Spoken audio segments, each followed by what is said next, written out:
Dawn Briggy, and she is the founder and CEO of Jottful. And so she says, learn from other entrepreneurs, work for them, observe them, meet up with them, ask them lots of questions, read their books, and follow their stories. We can learn a lot making our own mistakes, but we can learn faster and cheaper by listening to others talk about the mistakes they've made. So that's what we are here to do today. We are going to, for anyone who is on the entrepreneurial journey themselves or considering going onto it, today is about listening to others and giving you a fast track toward what not to do. So I'm joined today by three incredible women, each a force in their own unique way. I'll provide a brief introduction and also tell you how we're connected. So our first speaker is Melissa Joy. She's in red today. She is the founder of Pearl Planning, a boutique financial planning and wealth management practice located in Dexter, Michigan.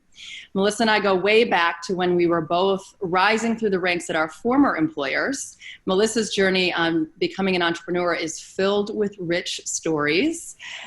Today she'll focus on how to listen to the voice inside that tells you when it's time to branch out on your own. Our second speaker is Christina York, and she is the founder and CEO of Spellbound, an augmented reality platform serving healthcare where they are transforming patient and often young patient experiences. Christina, for her success and dare I say her popularity, has learned some hard lessons on building a business, especially in the area of hiring. And I think today she's going to talk about hiring salespeople.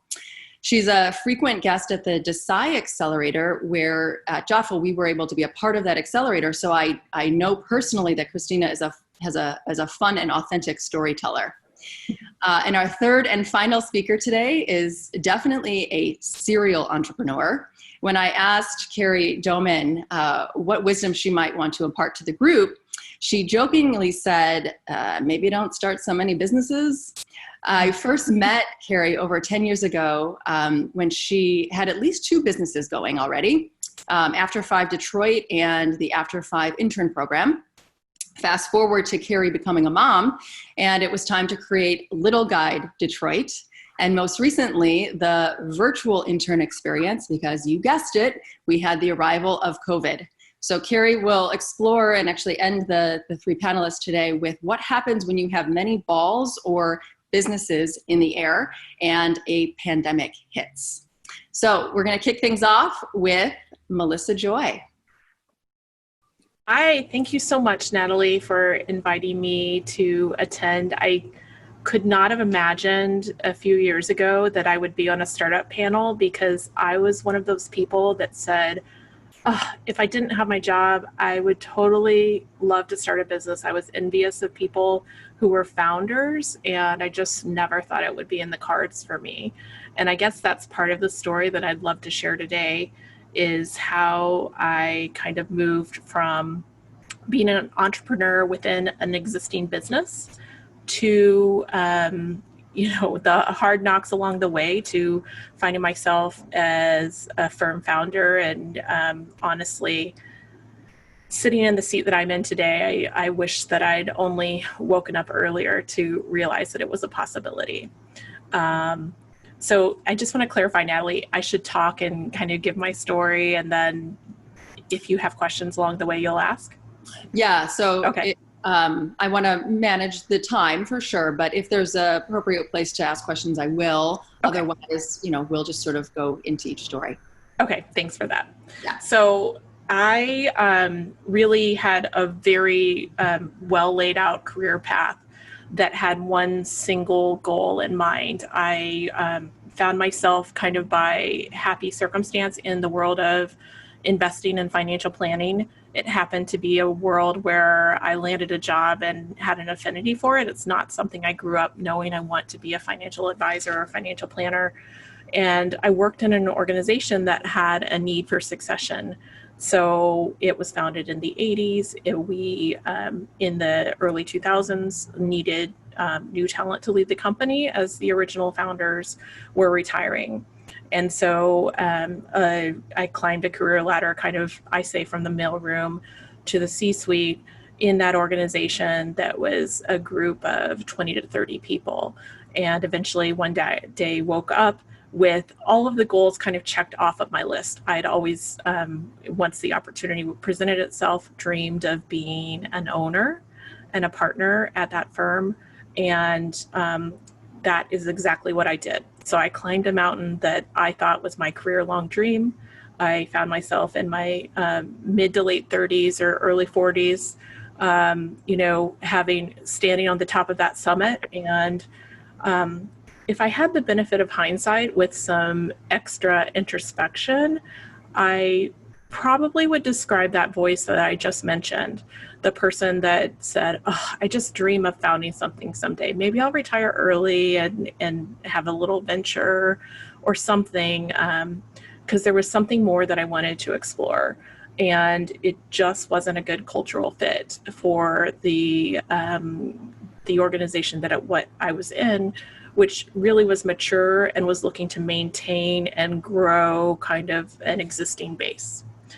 In the world of financial services, there's a lot of extraordinary fintech entrepreneurs associated with Detroit Startup Week that are here in the Southeast Michigan ecosystem. There are big changes occurring all the time. And I happen to be someone who's a better, I think, fit today for wanting to innovate, change, and be super future forward thinking. And I really became a square peg in a round hole in terms of trying to fit in with that yearning and desire to kind of break some of the rules, break some of the barriers. So I guess what I would love for the people in the audience to hear is that there are possibilities when you feel like you're already an entrepreneur. In my case, I was a business owner, but I didn't have permission to explore the boundaries that I want to be exploring today, to listen to your voice in your head, especially if you've kind of made your accomplishments and achieved them, and it feels like everything should feel perfect. If it doesn't, that's kind of the lesson learned for me. And I had to really have some bumps along the road in order to get to my founder status, because I wasn't cognizant first and proactively knowing that it was time to make a change. Natalie and I knew each other through those years, and we each have had our own career journeys where, we each received recognition, and from the outside looking in, everything was perfect. But I guess that roadmap and that achiever status that really drove me through the first 15 years of the career, there was no roadmap for me from there. It was kind of a, maintain and stay, and that's not a great fit for my personality. So fast forward, and I separated from the firm and was looking for new opportunities. And what I heard a lot of people saying was, and I think this is because typically it's difficult to found the type of firm that I have. It's not something where you would go and seek outside capital. You need to kind of bootstrap it. So people were like, hey, I can take care of you. I've got a job for you. You want to come work for me? And the aha moment that brings everything full circle was that I was so desirous of that opportunity to found something and to create the rules and to have a different perspective on how we talk about wealth and money with people that's more natural, more real, less intimidating. And so when people started to offer me help or say they would take care of me, I told them that I would love a little help along the way, but I really I can't imagine not pursuing the opportunity to do something fresh, new, that's all my own. And so that's where we're at. I founded Pearl Planning in August of 2018. So if you could tell yourself, a couple years before you made the move, and sort of advise yourself, you hear this voice internally, and you know that something isn't feeling quite right. What would you advise yourself now to do in that moment to accelerate that move? So I had used to great effect and success the kind of Zing train visioning process from that Zingerman's kind of espouses. And my vision, my personal vision, professional always is very entwined with personal for me because it's such a big, like, kind of driver of my life. I know we're all moms, and, you know, how do you maintain the family and the boundaries, but still be a driven entrepreneur? I wrote out a vision in the early, like around 2010 or 12, and it was just like, I'm going to do this, I'm going to do that. And I worked on a vision late, like 2016, 17, and it just was like, I don't know where I'm going. And so I would have told myself, when you get to that point where you're like, I just don't have the tool set to plan for an inspiring future right now, even though everything looks inspiring from the outside looking in, I would have told myself to have some really serious questions, conversations with myself about, what does that mean? What is next? So I didn't listen to my inner voice, and I kind of trusted the external accolades and that the external recognition or feedback that I was receiving, instead of having the challenging conversations with myself to proactively, you know, say what needs to be happening or what are you driven to do. Yeah. And then what about like the first 6 months of actually being on your own? Maybe you can share, you've done it, you've gone through it, you've sort of made the move. What are like one or two things that were really surprising to you, or just harder than you thought that they would be? So I had a 3 to 4 month kind of planning period, and you would think if you had a few months to kind of get things lined up, especially if it's a business you've kind of been in, so it's not like you're creating, in many ways you are creating something out of nothing, but I also had some clientele or potentially, I feel like that was like a stop-start, because the transition itself overtook, and the emotions of the transition and some of the logistics of that overtook the ability to business plan. And then second, because I'd been in a particular place in terms of one roadmap, like I just described, I needed a detox period to kind of determine what I needed the future to look like. And I did recognize that, but I think it took me probably 12 months of detox before I really was able to do some aspirational planning for where I want the company to be in 5 or 10 years. So I just needed to kind of be moving, walk in place, and get things up and running I've never kind of operated without that kind of longer term game plan. And then the third thing is just like the technical logistics of opening a brick and mortar business are so much slower, whether it's technology or permits or, you know, ordering office supplies, all of those things. You just need to kind of double, triple, quadruple the amount of time that you think that they would take. So my first 4 months, we opened in August, and I'd say August to December, we're just like pretending that we are a business, like making it look bigger and more professional than it was. And then the next 12 months were really proof of concept and a growth phase, and people were starting to respond to our message. I got very different kind of interactions, more digital inquiries, and but it took longer. Like, you know, it was just like choose your own adventure for the beginning, and to make it work after a few months. Mm-hmm. Yeah, no, thank you for sharing. I think so. As I'm listening, your sort of mistake or what you're hoping to impart for others is when you hear this internal voice or something doesn't quite feel right, to really explore it, to take the time to address it, to not let it any sort of fear or outside circumstances keep you from really exploring it, right? And I think like just do it, right? And one of the questions that just came in as you were talking is to speak a little bit to the reluctant entrepreneur, somebody who, I think I want to do it, or I'm not sure, I probably should start something on my own. And I think that actually might dovetail nicely into Christina's, who she shared a really funny story with me when I asked her what she was going to share. And this isn't about the hiring of salespeople, but I noticed, Melissa, you were talking about the sort of late 30s to 40 realm. And I think Christina has a fun story about her 40th birthday and this like idea of becoming an entrepreneur. Maybe share that, Christina, before you jump into the sales story. And thank you, Melissa, for kicking things off today. Thanks, Natalie. Thanks. Yeah, so let's just all throw our ages out here. No pressure. I'm sorry. I'm 25, if anyone's wondering. Kerry, well played. Well played. Maybe at my 21st birthday, I had this revelation. So I'm just going to stick with that.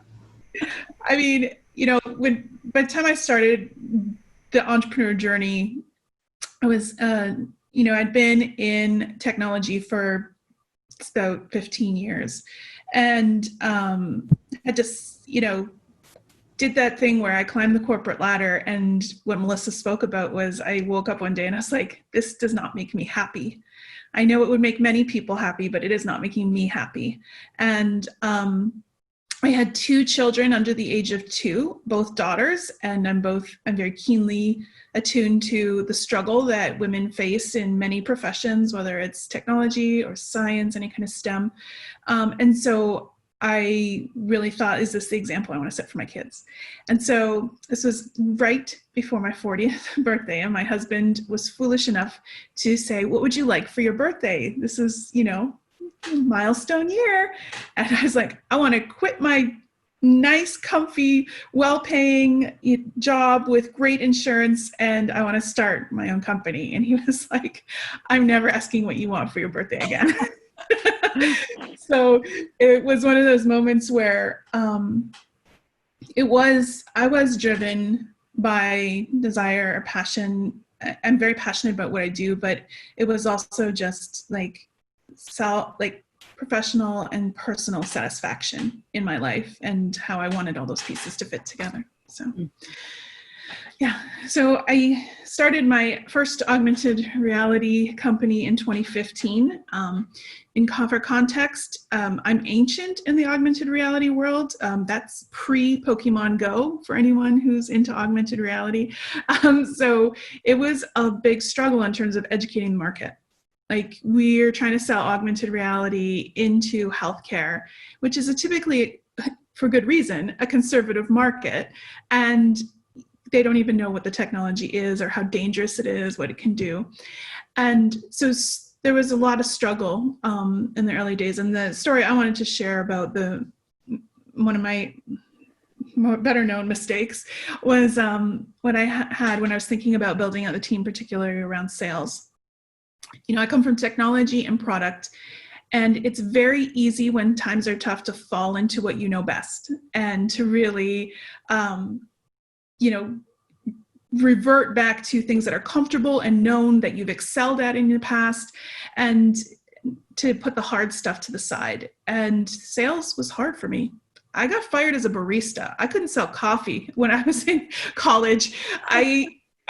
This was not something I had experience in. And so I had heard about a company in town that unfortunately had laid a lot of people off. And I had this brilliant idea. I thought, I am going to reach out to those salespeople that got laid off. As an early stage startup with no funding and no sales, I am going to offer them a job with any job title they want to help me get sales off the ground for the company. That'll fill their resume gap. I won't pay them salary because I have no money, but they can have a big chunk of commission, and everyone wins. I know that they're going to move on and find a better job.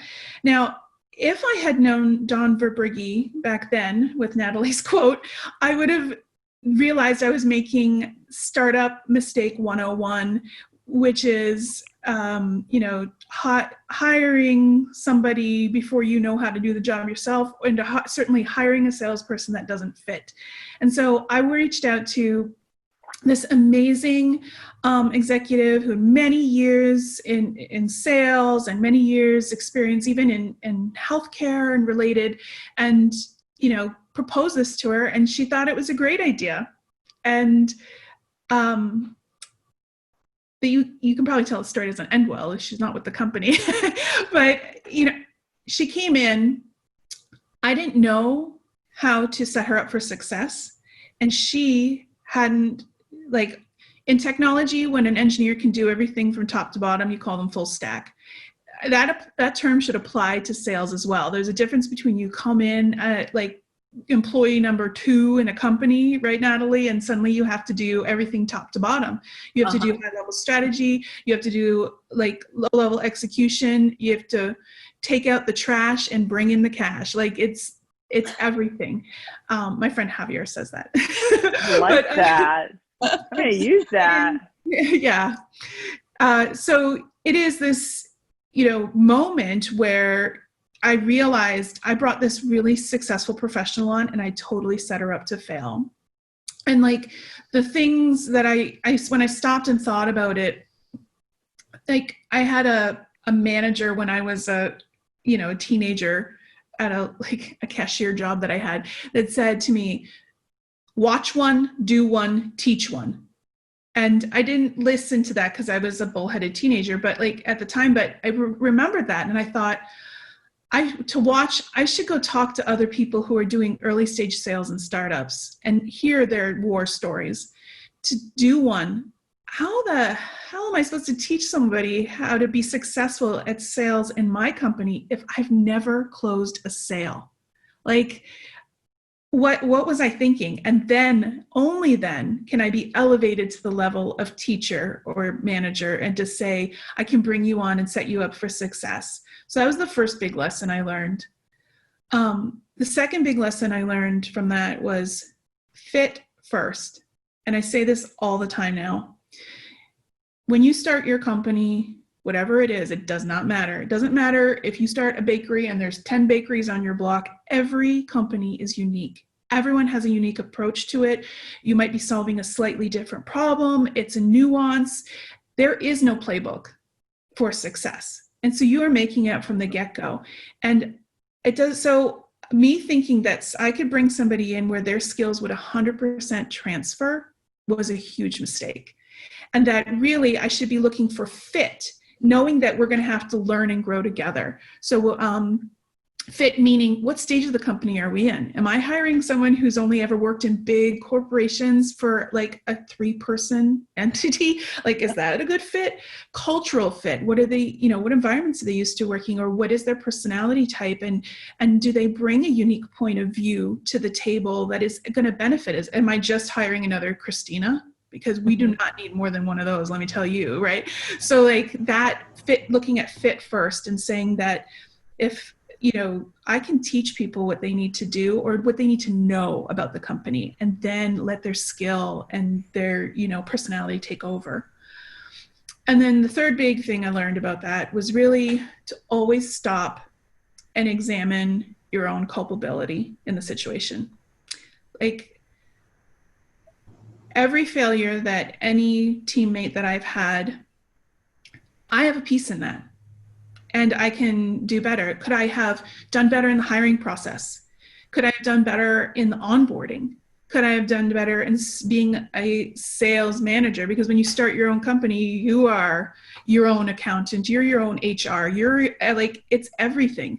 So there is always a place where you can do better.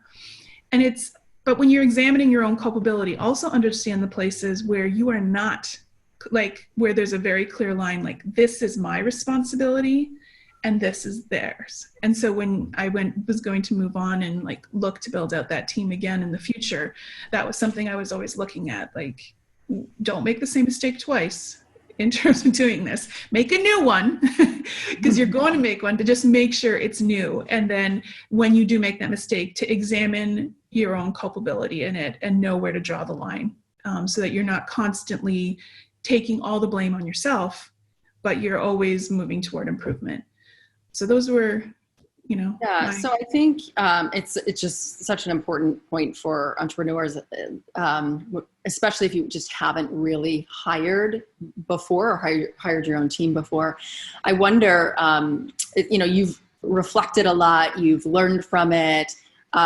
Were you doing that just through self-reflection, or were you reaching out to, going back to the quote at the beginning, were there mentors and other people that you were involving and asking for help to try to figure out that issue? Yeah, I definitely did that. As soon as I made that mistake, I went to a smart zone in Detroit. It's Tech Town. I went to Tech Town and talked to folks. I went in Ann Arbor. It's Spark. I went, and they have one in Ypsilanti. Like, I went to those smart zones. I met, that's what they're there for. And like connected in, I will share one other piece that I really learned is like the most valuable, okay, you're not just building a product, you're building a company. And you're not just building a company, you're building a community, a network of people, whether they pay you money for what you do or whether they lift you up when you are struggling. So they're mentors or advisors or, experts, subject matter experts, whatever it is. They might someday be your board members or your employees. Like, this is the concept of building community was so critical for me. And I realized when I had started my own company, I had done a really good job of like building up my LinkedIn profile with all the people in my own profession. And that was it. And then when I needed to reach out to people, I was like, well, I don't know anybody who does that, or I don't know anybody. And so finding that community that I could tap into that helped really build my network and support me in those moments. Like, I don't know what a go-to-market strategy is. I don't know how to do a 5-year pro forma financial projection. I don't know how to ask an investor for money. And so here, making friendships in that area and doing it in a natural way. So I really set a goal for myself of like, didn't matter. Like, when you're doing your own company, you never stop working. And I had 2 babies at home, but I was like, once a month, I'm going to some networking event and I will at least come away with 5 new contacts. Like, that was, I set a very low level goal. I could be exhausted, like a disaster, and being at that event and saying, no, you have to put your time in, because networks a community takes a long time to build. Trust takes a long time to build. And the best time to plant a tree is 10 years ago. The second best time is today. So do it today. Like, just start today. You have some great one-liners, Christina. Thank you. Yeah, I'm writing a book. It'll be on the Hallmark Network as a movie someday. I don't know. Awesome. Thank you for sharing. It's funny that you end sort of on this like build your network piece. And, today's talk is really about, sharing the places that you've learned and made mistakes. And I actually think what you shared is really important in that, and we didn't talk about this piece, but just to be able to look at your own place and your own mistakes, and to not just, blame the person that you hired, but like, oh my gosh, what did I do wrong here? Like that, that piece is hard for a lot of people. So I certainly give you credit for that. And I think it's just an important point to raise for anyone who is looking to, or in the entrepreneurial journey or looking to go there. But I said that the networking piece, because we're moving to our next speaker who is like a master in this area. And so if it were another, another kind of session that wasn't about share mistakes, I'd have Kerry talk about how she just was born doing that. Or I guess if you have that skill from when you're born, you don't really know how you do it, right? All right, so Kerry, we'll move on to you. And I know you're going to bring us somewhat here to the present time and talk about some of the challenges you've faced here over the last few months. Yeah, well, thank you. And ladies, I've just been like, oh yeah, listen. Enthralled. I'm like, oh, I have to talk. You guys are, there's such a camaraderie amongst entrepreneurs, especially female entrepreneurs, that it's always nice to come together because there is so many hardships and experiences that you go through that very few people understand. And just listening to each one of the stories, there are components that I can relate to so much. And to Christina's point, I mean, you do it all. You mostly take out the trash, literally and figuratively in that quote. You mostly take out the trash, and you really just hope that you can make some cash. never as much cash as you think, as fast as you want. But I have been at this entrepreneurial game very, very early on. Spoiler alert, I am not 25. I wish I was. I wish I had that youth and exuberance still. But I started damn near that. But I've been at this for a long time now. And I started really out of my own personal needs. I went to a very small school. I'm born and raised in the Metro Detroit area. Went to a very small school in Ohio. Went to Chicago. We'll come back to that in terms of like the rite of passage that I feel like so many young people from Metro Detroit go to Chicago or elsewhere. And so after that, it was just a short stint in Chicago that I then came back to Metro Detroit and really found this need to meet people. I am an introverted extrovert. So to Natalie's point, I do love to network, but I mostly what it really came down to is that so many of my friends had left the area after graduation, and I really just needed to meet people and find new places to go. I mean, the story I always tell is I'm from Birmingham, and I came back from Chicago and just kept going to Dick O'Dowd's. And I'm like, if this is my life, this is isn't gonna last very long. So that's where After 5 came from. So to this day, After 5 is a website or an online resource all about where to go, what to do for young professionals throughout the Metro Detroit area. And I always look back on the startup days as in true fondness. It was such an amazing time in Detroit's history.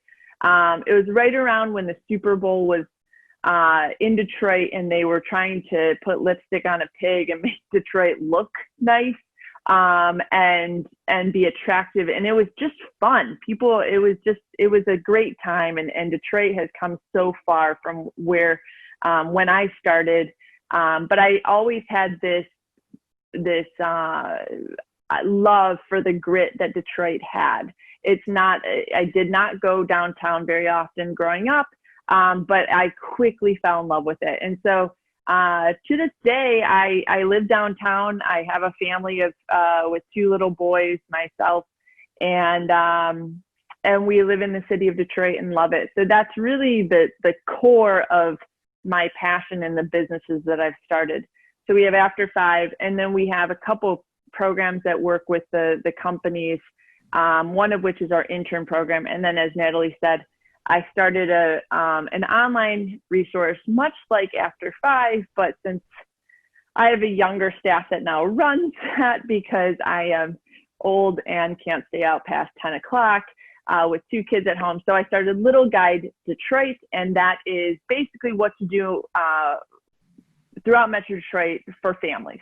But the one I'm going to talk about today is our virtual intern program, which is not at all the name of it or the model of it in normal times. Several years ago, I think maybe 8 years ago, I started the Detroit Intern Experience, which Natalie mentioned. It used to be called the After 5 Intern Experience. Long story short, we host over 3,500 interns every summer from a number of top companies throughout Metro Detroit, and our goal is to help them recruit top talent to this area. And by doing so, we focus on the lifestyle component. So we have happy hours and restaurant crawls and loft parties, so you can see what living in the city looks like. So that's the normal model, but hosting large-scale events does not work in a pandemic. So I will say that I have worked harder in these last 6 weeks than I have in a long time, since starting up After 5 and Little Guide. I mean, all these startups take an enormous amount of time. These ladies can attest to far more time than you ever imagine it to be. I mean, Melissa, I think you touched on it, how you think 4 months is a long time, and you think working around the clock is a long time, and you're just, So we've been working really hard but in reality, the intern program is a huge part of our business, right? So we either go dark this summer and we lose out on 50-60% of our revenue, or we pivot fast. And someone asked earlier, I'll try to recap it. I guess I could find it as like passion versus need. And this is a need. This was like livelihood or sleep. So we had to transition fast, and fortunately, I'm so fortunate, and I guess I'll take it full circle to go back to the networking piece. I don't know the keys to networking. I just know I love people and I love hearing their stories. And so, and I am a huge proponent for, I can't remember which woman said it, but know your strengths, know your weaknesses. I have a lot of weaknesses. Someone, I think Sarah earlier, when she's like, oh, we did the thing on data. Ugh. I am not a data person. I am not a numbers person. I can appreciate it, but not me, right? So all of those, and when you're a business owner, you have to be proficient in everything, but you don't have to be an expert in everything. And so what I have always said, that the only piece of advice I always give is just know what you're good at and where you need help, and then just really find those people and befriend them and offer them what you're good at, because they're going to have weaknesses just as you do. So that's just always been part of my business building. And from that, I've been so fortunate to surround myself with so many amazing people. And how that comes full circle is when you're in a pandemic and you have to save your business. We came up with this idea of, okay, well, let's go virtual. And what does that look like? And what we've come up with is this model of every day, what are you doing in normal internship? Well, there's some things we can't replicate, but there are other things we can. The things that you can learn a lot. You can have access to industry leaders, experts, professionals, executives. So what if we took all of those types of people in all of these different industries, and we had them host 30-minute sessions? And so that's what we've done. And back to the network piece, before I really had a framework of this, I literally just sent an email to my closest friends, family, contacts, and was like, will you give 30 minutes of your time to us this summer to help educate, lead, inform, and network with the next generation of leaders? I mean, it's their pipeline. And, but nonetheless, everyone responded yes. I mean, we have now over 50 sessions between, we started last week to the end of July, that people have just, yes, everyone from the head of marketing at TikTok to Metro Detroit's, all of Metro Detroit's leading executives. I mean, we just have such an incredible lineup, and everyone has been so generous with their time. But it really does come down to this, like, literally the subject line of my first round of calls to my really close friends was like, back call. Like, I need you. All right. So send the signal. It's out there. I need help, please. And, just one after another, just like, yep, sign me up. What do you need? So I think that to me is actually, it's become actually one of the proudest moments of my career. Is I feel like all these years, I don't even know how long I've been doing this, but a lot of years that I've been working on it. This is actually, it's like the culmination of it. I don't know what I do from here. I don't know what I do with this, but it really, to me, has shown like, this is what you've been working for, and your network is the strongest thing. To me, it's become the strongest thing that I can have in my back pocket. So I've been really proud of how we've been able to pivot. Mm-hmm. Kerry, so right before you sent that email to your friends, the back call, like in the days prior to that, like were there dark moments of like, I don't know what we're going to do, or like, should we do that? The darkest. That's so dark. Like, talk to us a little bit about that piece before the back call. You know, it's actually a really interesting piece and something I don't want to forget about as I learned from, I think Christina said it, we will learn every step of within every mistake that we make or decision we make. It has become a success. It is amazing, this product that we've created. But in those first days, to be honest, I saw the vision really early on. We have gone from the companies that participate in our program, they'd always come to me each summer and they have their issues in terms of hiring. So they'd be like, can you just teach them how to write an email? And I'm like, no. We're fun.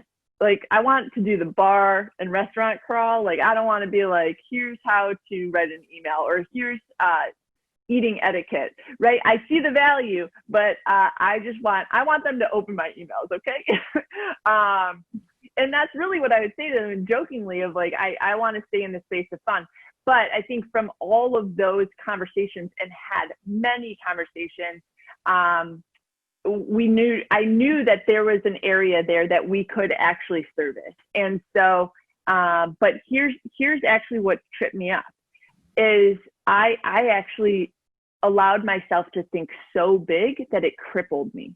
I was like, well, this isn't a regional problem. This is a national problem. Like, this is an international problem. There are students everywhere that could utilize this. And so all of a sudden I didn't, and then I had the companies that I wanted to service, and how do I make money if I'm going to make it free for the students?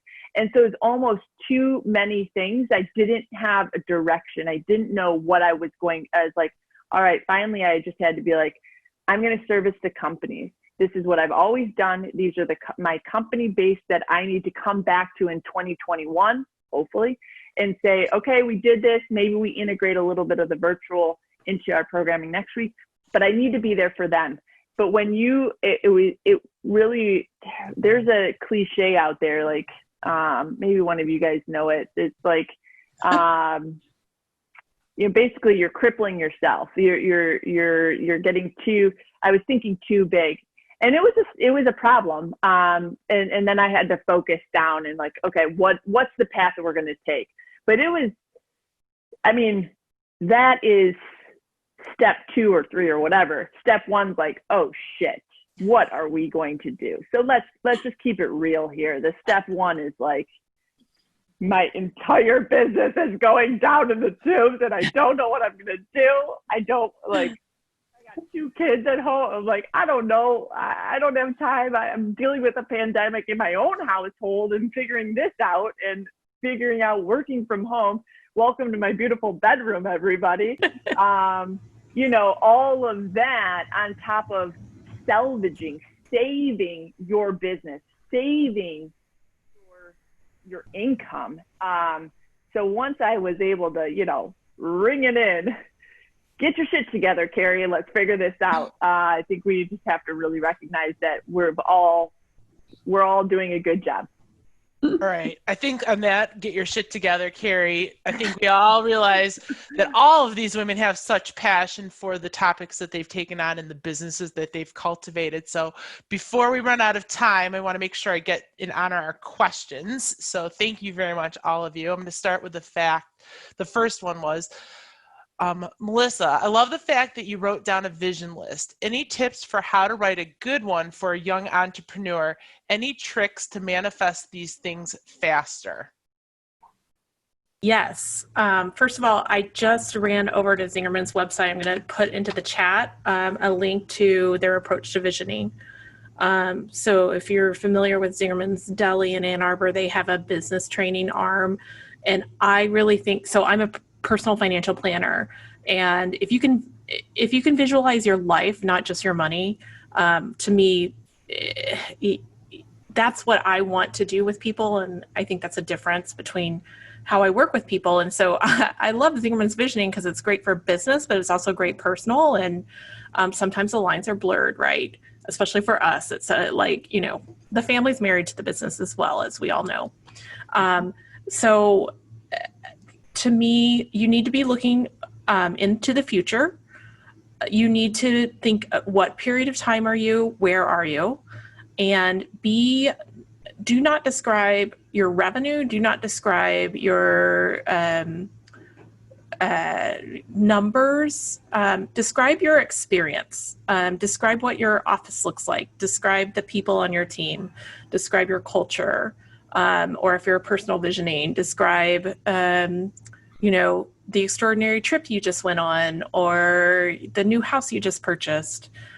So make it real and concrete and take yourself away from all the numbers that you were taught in business school, or, you know, if we've gone to the Hard Knocks business school, all those numbers that you think you need to know, because of course your strategy needs to include numbers and it needs to be reasonably sound. But your vision is really like what your life looks like. And it is so difficult the first time you try to do a vision. And that's why I would encourage you to consider classes from Zing Train.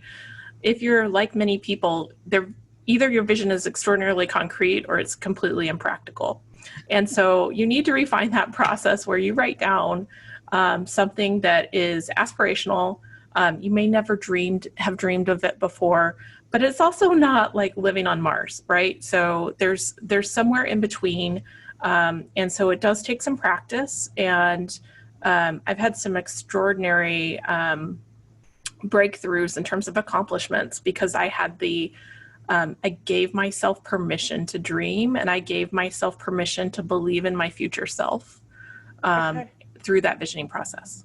All right. Thank you. Question for Christina. What is a good way to connect with more like-minded people online? I do not currently live in the U.S. and have limited to non-virtual meetup opportunities. I mean, I'm going to answer that in two ways quickly, because I think the world is changing and I don't know how, you know, because we're moving, as Kerry talked about, to a virtual world in many things. So these two things I think hold. The first is look for epicenters. You know, whether it's in the United States, in a different state, or in another country, government, corporate, they all have interest in innovation and they all have interest in like economic development. So look for programs that are there. Look for where there's passion, like in hobbyists. Like here it might be a meetup, and those are definitely virtual these days. Like figure out where there is passion for the topic and go there. There are events, it's like conferences, meetups, not just other things. And then at those epicenters, ask them to connect you to new epicenters that you didn't know about. The second thing is to ask for introductions. I don't care whether you're creepy surfing LinkedIn or I watched a video of Megan Smith back during Barack Obama's administration, the first woman CTO of the United States. And I was like, I want to talk to her. I want to talk to that woman. And it's like you play the 7 degrees of separation. Like, how many clicks will it take me to get to her? And how many introductions do I have to ask for an introduction from someone? And I'll tell you, I met her twice in person because I worked at it. And so finding, like, not being afraid to ask for introductions, even if it's not a direct one. I even would cold outreach people and they would sometimes answer me. So you have to go for it. All right. Everyone wants to come to the TikTok talk, Kerry, so thank you for putting that in the chat. And then the last question, and then I'll turn it back over to Natalie, is I love learning from failures. Are there good resources, books, podcasts that does a great job talking through business failures and learnings? If we can have that answered in, like, maybe everybody goes and names their top resource or something. Melissa, that for me, sorry, I was putting the TikTok link in. No, I know. Kerry, do you have any books or podcasts that you learned from your failures? Oh, yeah. I would love to tell you I read books. I mean, I love reading books, don't get me wrong, but lately there's a big stack under my nightstand, if you can see. But yeah, with two little boys, it's been tough to get in the books. But what I do love, almost exclusively listen to the NPR Guy Raz How I Built This podcast, and maybe it's because I am an entrepreneur, but I just think that he covers entrepreneurs, innovators. I should know his elevator pitch by now, but I would highly recommend that to anyone who is an entrepreneur themselves or very interested in how these entrepreneurs and innovators have built their brands, their companies. And there are a lot of companies that you will recognize and a lot of companies that maybe you don't even recognize, but it's all the backstory of how they built them. And I think that something that I keep continuing to say, especially in our virtual intern experience, in those webinars and those sessions, I want to continue to remind everyone, and it's actually a reminder to myself on a daily basis too, that there are paths to success. And we read a lot and we listen a lot to the success stories, but we also need to give notice that it took them years to get there. I just think that there's this mentality, especially amongst the young demographic, that thinks that you're going to graduate and you're going to make $1 million, or you're going to establish the next thing, and you're going to graduate and you have an amazing job. I didn't have an amazing job, and some days I don't have an amazing job, and I work for myself. So recognizing that there are paths and really recognizing the story and the length that sometimes it takes. Hey, they're they're overnight successes, no doubt, but all right, if you really count those, it's much less than the long story. So enjoy the journey. All right, Melissa, quickly, 10 seconds. Name one podcast, one book, whatever. I actually think you should flip it on yourself and write your own origin story. Okay. And write down your failures and realize how strong you are and how you came out of it. And you probably push those down and shove them aside out of embarrassment or shame. And they probably have a lot of your super secret sauce of success in there. All right, Christina, and then we're good. Natalie, you're going to wrap it up for us.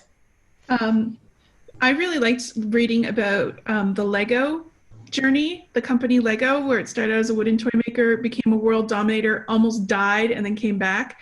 All the failures they had. This book is called Brick by Brick. Thank you. I don't know. Natalie. I like the idea. Okay, thank you. I mostly thank you to the panelists today. I love these women, and it was awesome. I don't think you knew each other beforehand, but to have all three of you on here was incredible. And then thank you all participants for being here and listening to the journeys. I don't know that everyone got to see when it was sort of signing up for this session, but so I'll make you aware of two things that we're giving away from Jottful. So for anyone who is an entrepreneur or just starting out, anyone who has attended this session will get their first month free on a website with Jottful.